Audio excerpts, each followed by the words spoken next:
Joseph and Holugan, nursing first year. Uh, Good evening. The one of my one of the philosophers that I mostly agree with is Socrates, because even though the other philosophers are the same, but Socrates is more enough for me because it is more like legit when it comes to understand the concept role of our life.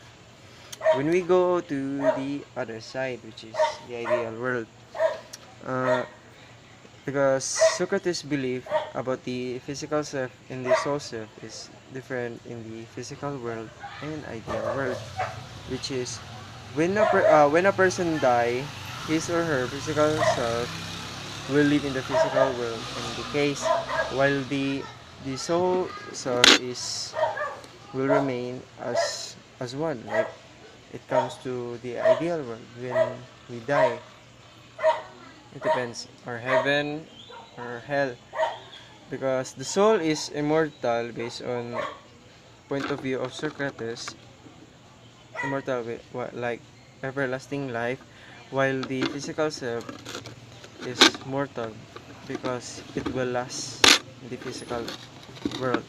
As I understand to his concept, sir, of life, for me, it is right to use his point of view to be better understand to people about it and to explain very well to the younger ones from generation to generation. As what I've heard mostly in the older folks says is, even though you are the wealthiest person, when you die, you cannot bring your wealth in the afterlife, because if you are there, you're just a normal soul or a person. So that's my report, sir.